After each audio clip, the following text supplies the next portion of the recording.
You think you're chasing happiness, but all you've ever done is run from pain. You think you want freedom, but you're still ruled by every craving, every distraction, every what if. No one taught you the truth, that what makes life miserable isn't what's outside you, it's the war within your will. And until you face that, you will suffer, beautifully dressed in freedom. You're told the world is open, you can be anything, go anywhere, have it all.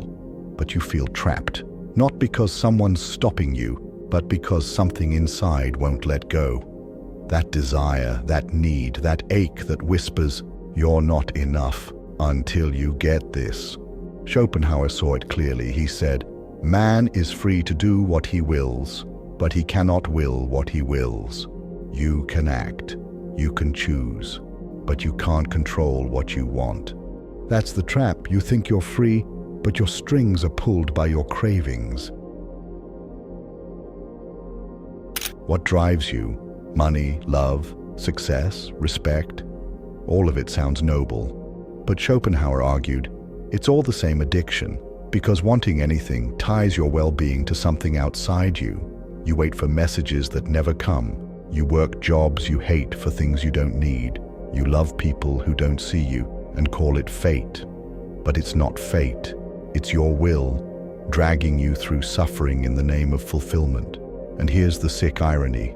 Even when you get what you want, you suffer more, because desire doesn't stop. It just finds something new to chase. Happiness feels like the goal, but have you ever noticed how fragile it is? One bad look, one unexpected bill, one insult, and suddenly it's gone. Why? Because your happiness is built on conditions. I'll be fine if I get the job. I'll relax when they finally text me. I'll be at peace when I prove myself. But Schopenhauer knew the truth. As long as your inner state depends on outer things, you're building a palace in a storm, and the storm always comes. Most people don't want truth. They want relief. They want the dopamine hit. They want the momentary illusion of, I'm okay now. That's what pleasure gives. And that's why it ruins us. Because the more we chase pleasure, the more we feed the very will that tortures us. The more you eat, the more you want. The more you get attention, the more invisible you feel without it. The more you succeed, the more failure terrifies you. Pleasure is not peace. It's the fuel of addiction. And the more it feeds you, the emptier you become. No one teaches you how to surrender. They teach you how to fight, to build, to win, to climb, but never to stop, never to say enough, never to see desire and simply watch it burn out. That's why misery persists, because your whole life has become a machine to satisfy a will that never rests. You've confused motion with meaning, success with security, pleasure with peace, and now every still moment feels like death. So you scroll, you drink, you run, anything but sit in the fire and watch it dissolve.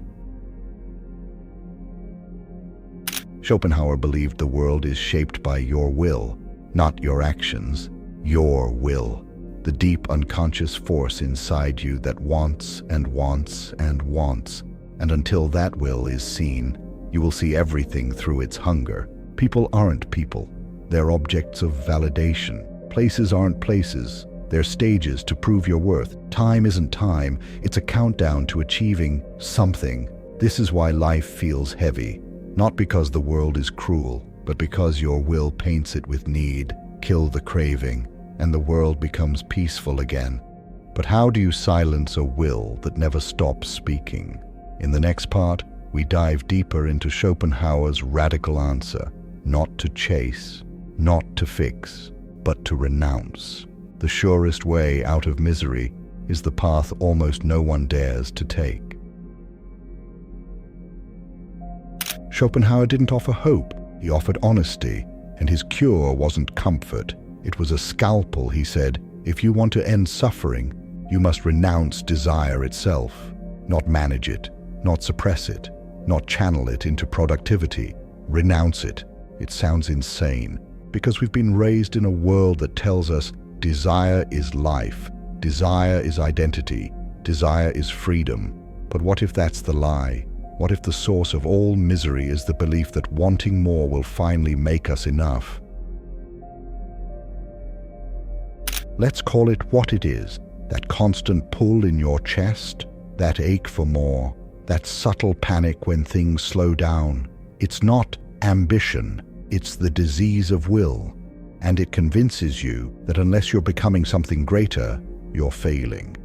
Schopenhauer dismantled that illusion. He said, you aren't growing, you're just circling, because as long as will rules your life, you'll run in loops, craving, achieving, craving again, like a dog chasing its own tail and calling it destiny.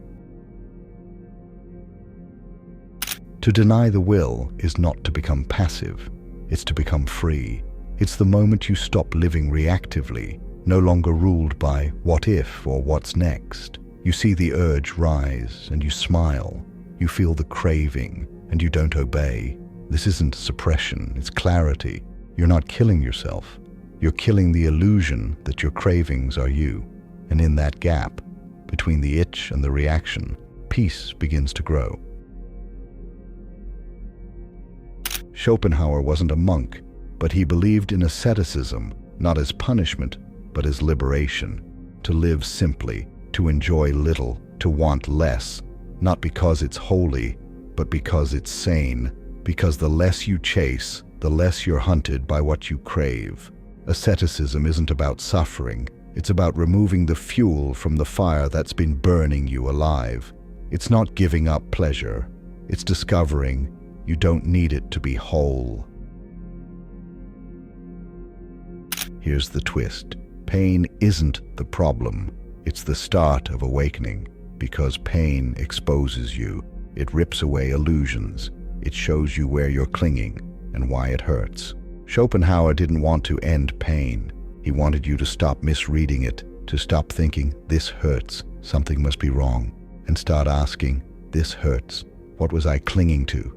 Because every craving contains its own suffering, and when you see that clearly, you don't need to fight the pain, you let it teach you. People think detachment means coldness, but Schopenhauer saw it differently. True detachment isn't numb, it's not apathy, it's purity. It's the ability to see life without leaning on it for meaning. You can love without clinging, work without needing validation, exist without endlessly editing yourself. This is what Schopenhauer meant when he spoke of peace. Not happiness, not ecstasy, not fulfillment, but peace. A quiet mind, a still will, a life that doesn't need to prove anything anymore. But if desire must die, what takes its place? In the next part, we explore Schopenhauer's final paradox, that peace is not found in strength, but in surrender, and how letting go of life's meaning might just be the beginning of truly living. We've been sold a lie, that power means control, domination, force. But Schopenhauer flips the script. True power, he says, is surrender, not giving up, but stepping outside the game entirely. Imagine this. Everyone's fighting to be seen. You become invisible. Everyone's racing to the top. You sit down. Everyone's screaming for attention. You grow silent. That's not weakness. It's terrifying strength, because the one who doesn't need anything can't be manipulated by anything.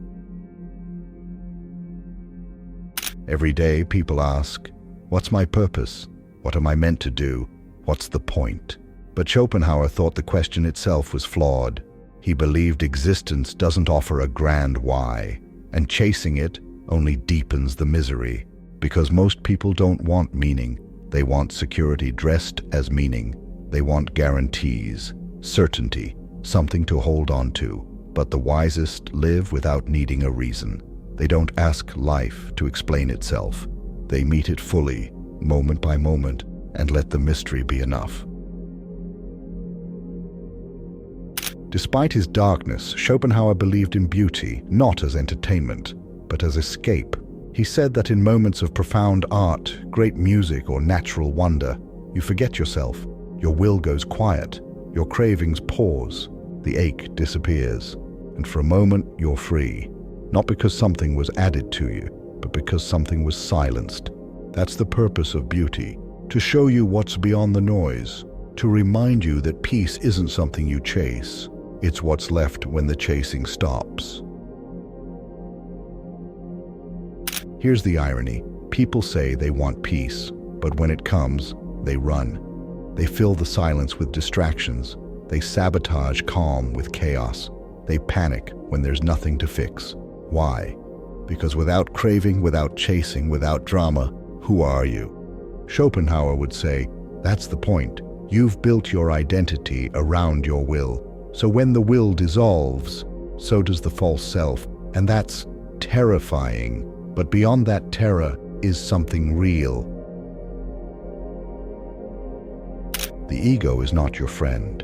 It's your addiction to yourself, to your name, your story, your endless inner narrator. It whispers, you must matter, you must win, you must be seen.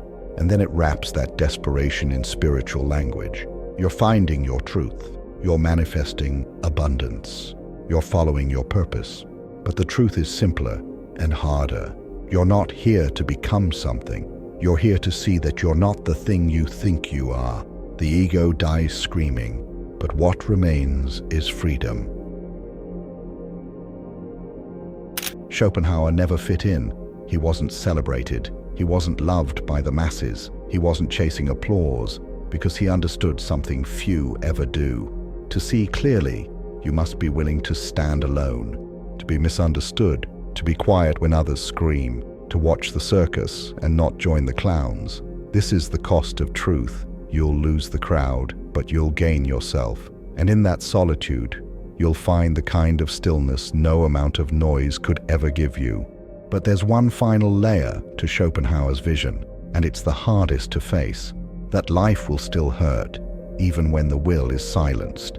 In the next part, we'll explore how suffering never fully disappears, but how you can become the kind of person who walks through pain untouched. Schopenhauer didn't promise a life without pain. In fact, he said pain is inevitable, a built-in feature of the human condition. The world is harsh. People will disappoint you. Your body will age. Your dreams will die. This isn't pessimism, it's precision. The problem isn't the pain, it's how we relate to it. Most people suffer twice, once from the pain and once from resisting it. They call it unfair. They try to fix it, avoid it, numb it. But the awakened person, they suffer once because they allow it, they feel it, and they move through it. Not because they're numb, but because they're no longer ruled by the illusion that life is supposed to be painless. Hope sounds beautiful, but Schopenhauer called it another form of desire in disguise. He believed hope keeps you attached to a fantasy, a better job, a perfect partner, a future where everything finally makes sense. But here's the cost. When you cling to hope, you postpone peace, because your contentment is always somewhere else, never here, never now. And that's the trap. The mind that's hoping is always waiting. Schopenhauer's answer wasn't despair, it was release. Let go of the future. Let go of the version of life you think you deserve. And maybe, finally, you can live the one you have. Despite everything, Schopenhauer believed deeply in compassion. He wasn't cold, he just refused to lie. He saw that everyone is suffering, caught in their own loops of craving and confusion. And so he urged, be kind, not because people deserve it, but because they're hurting. But kindness, he warned, is not attachment. You don't save someone by jumping into their fire. You save them by holding space outside of it. You can love without losing yourself. You can care without carrying. That's not indifference, it's strength. We touched on beauty before, now let's go deeper. Schopenhauer believed music was the purest art, because it bypasses the intellect and speaks directly to the soul. When you're lost in music, you're free, not because something changed, but because you changed. The same happens in great films, poetry, moments of silence in nature. These aren't escapes, they're reminders. Reminders of what life feels like when the will pauses. They point beyond desire, beyond ego, beyond words, not to explain life, but to taste it, raw and free. This isn't just a theory. You can read Schopenhauer all day, you can quote him, debate him, post about him, but if you don't feel the shift, you've missed the point. The real transformation is internal, private, silent. It's the moment you say no to chasing. It's the day you stop begging life to fix you. It's the hour you sit alone, without distractions, and nothing feels missing. You won't get a certificate. No one will applaud, but your soul will finally exhale. And that is the moment the will dies. But before we close, there's one final challenge. How do you live in a world built on noise, while guarding your inner silence? In the last part, we'll explore how to carry this wisdom into your daily life, without becoming a hermit or a cynic. Now you know the truth, but the world doesn't care. It will keep screaming, be more, want more, prove yourself. And when you stop playing that game, they'll call you lazy, a loser, detached, crazy. Let them, because the one who is free from desire no longer needs to be understood. Remember, most people live in noise because silence scares them. But if you've tasted real peace, you'll never trade it again for approval. This world runs on momentum, more hustle, more goals, more hustle disguised as healing. So how do you live inside it, without letting it inside you? You don't have to move to a cave. You just have to move from a different center. You can still work, create, love, but from stillness, not craving. Your actions stop being desperate grasps and start becoming expressions of alignment. You're no longer hustling to escape yourself. You're simply living from wholeness. And ironically, that's when your work becomes the most powerful. Let's be honest, most people will scroll past this message. They'll nod, maybe save it for later and forget, because this path isn't sexy. It doesn't promise riches. It doesn't fit into a 30-day plan. It demands something brutal, that you stop waiting for life to give you peace and start realizing it's already within you. But to access it, you have to let go of the very identity you've spent your whole life protecting. It will feel like death, and in a way it is, the death of the hungry self, so that the silent one can rise. Most people fear emptiness. They call it depression, numbness, failure. But Schopenhauer would say, it's your beginning, when you no longer feel the frantic need to achieve, to fix yourself, to be someone. You are finally empty, but not hollow, not broken, just clear, still at peace. From that space, you can watch the world move without being swept up in its madness. And suddenly, even the most ordinary moment feels full. Schopenhauer's theory won't start a movement. It won't trend. It won't get mass approval. Because it's not about building something. It's about undoing everything false. But there is a revolution, and it's happening inside those who dare to stop chasing, to stop performing, to stop trying to fix a soul that was never broken. If you've come this far, you're one of them. You are not a seeker anymore. You are space. You are stillness. You are the quiet presence that no longer craves because it already is. If this message struck something deep in you, what was it? Drop it in the comments.